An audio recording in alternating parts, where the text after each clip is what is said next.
السلام عليكم. لا تنسوا الاعجاب بالفيديو والاشتراك في القناة تشجيعا لنا لنستمر بنشر المزيد إن شاء الله.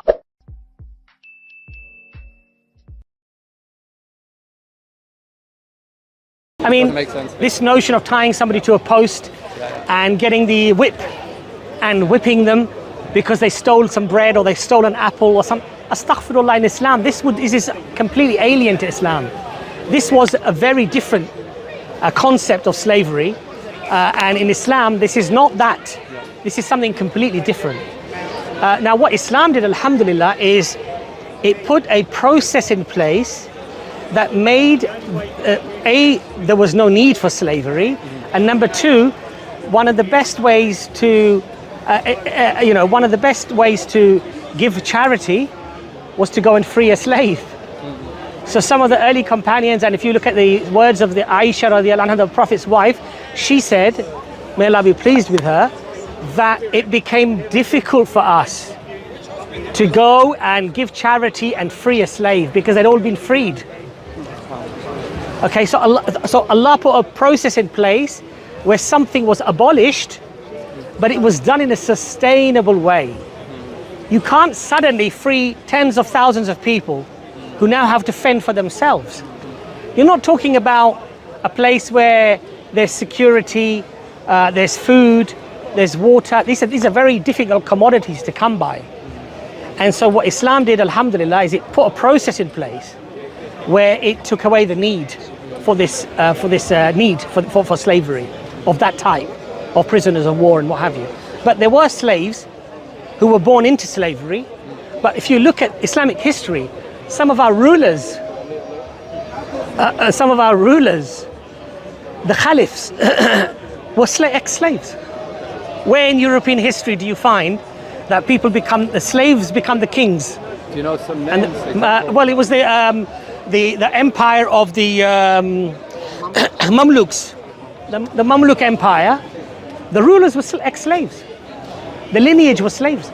If you look at, for example, Bilal, radiallahu anhu, the first person to give the call of prayer, he was given that honor. He was an ex-slave, right? And yet, because of Islam, he was freed and he was given honor and respect amongst the Sahaba. In fact, the Sahaba, many of them were much junior in terms of Bilal because he was one of the first converts, mashallah, to Islam. So he was honored and respected. The first person to have the honor of climbing on top of the Kaaba and give the call of prayer was Bilal. When the caliphs would invite people to ask questions or whatever, people would queue up. And Bilal was near the front.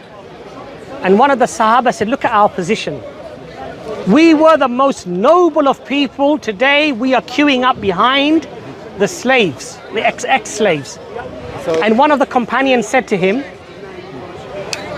when they were called to Islam, they responded and we fought.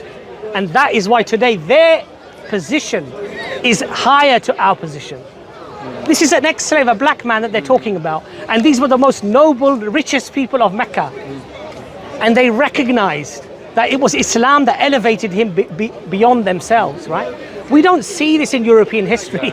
We don't see this anywhere, subhanAllah. You can say like the concept of slavery that that the mainstream would recognize today, it existed, like amongst the Arab context that Islam came to. Yes. But like Islam kind of brought some process, as you said, of easing out of it. Yes. Sustainable. And that was 14 centuries ago. Now, if we look at modern European history, and slavery being abolished in the 18th century, it very much coincides with the Industrial Revolution, right? Coincidentally, now you've got machinery to do all the work, and now it becomes cheaper to have the machinery than have the slave, and now this huge abolition movement comes about. Now, I'm not saying everyone who wanted slavery abolished was just doing it for the money. There were very good people, and there were Christians who were at the forefront of the abolition movement.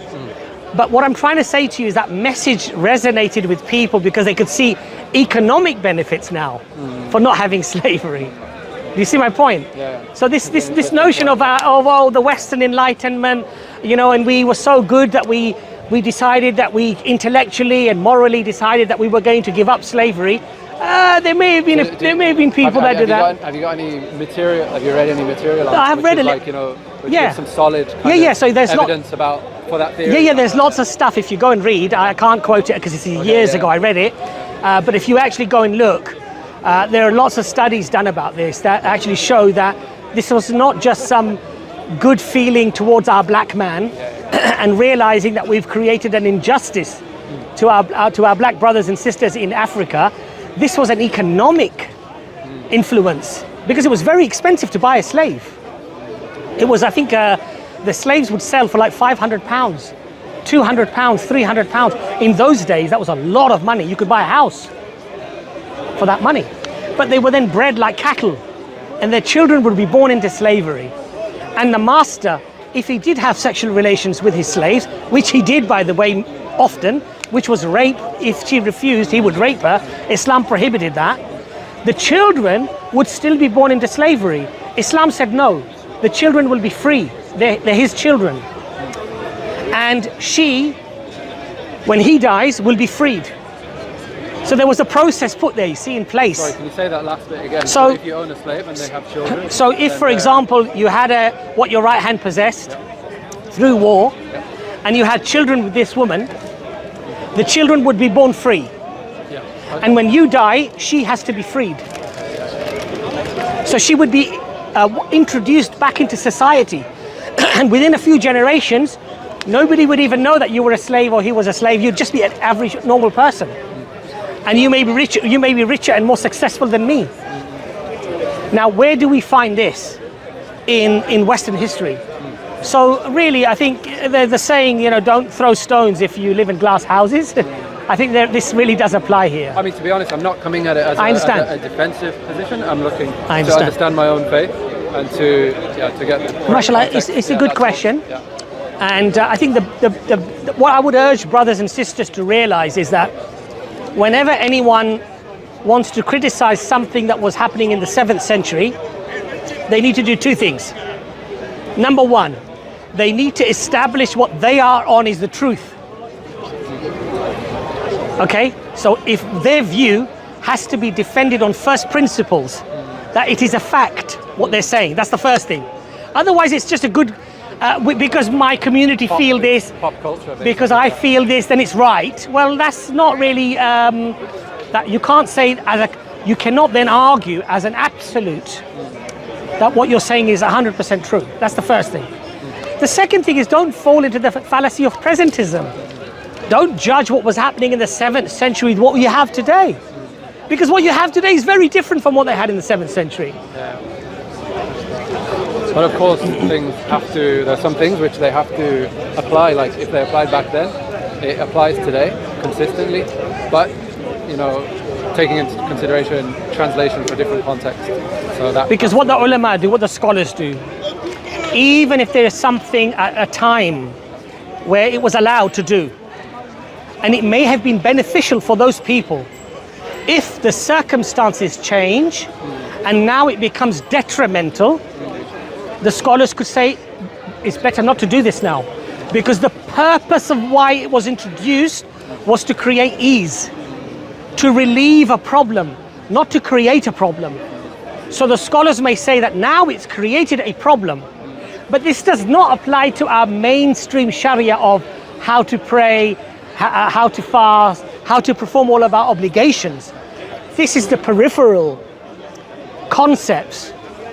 And some of those peripheral concepts, today with the circumstances changing, the scholars and our governments may decide that it's actually detrimental to do this now. And so it's better not to do it. It's not necessarily about haram and halal. It's about using your hikmah. Does this solve a problem or does it create a problem? Now this does not mean if I read my salah and it's creating a problem, I don't have to read my salah. That's not what it means, because that's a farad. That's a pillar of your religion. You have to do that. Even if you are semi-conscious on your bed, you have to move your eyes. And if you can't move your eyes, you have to think that you're praying your salah, but you have to pray. But we're talking about other aspects that are not haram or halal to do necessarily, or not compulsory to do, let's put it that way, that's a better way of putting it. They're not compulsory to do, but they're necessary in a particular situation. If the situation changes, then the scholars will say this is better not to do. And that's the beauty of Islam, that it has rigidity where rigidity is needed. We don't compromise on certain things. What Allah has made haram, we cannot make halal. What Allah has made halal, we don't make haram. But if something was halal at a certain time, and it was there to solve a problem, to solve a need, and now it's causing a problem, and it's not doing what it was designed to do, then the scholars will say, even though it was lawful to do, now it is better that you don't do it, because it has an adverse effect on society, an adverse effect on people, an adverse effect upon Islam maybe. You understand? So this is the beauty of Islam. Alhamdulillah. Jazakallah. Assalamu alaikum, brother. Jazakallah khair. Assalamu alaikum. You're live. Oh, that.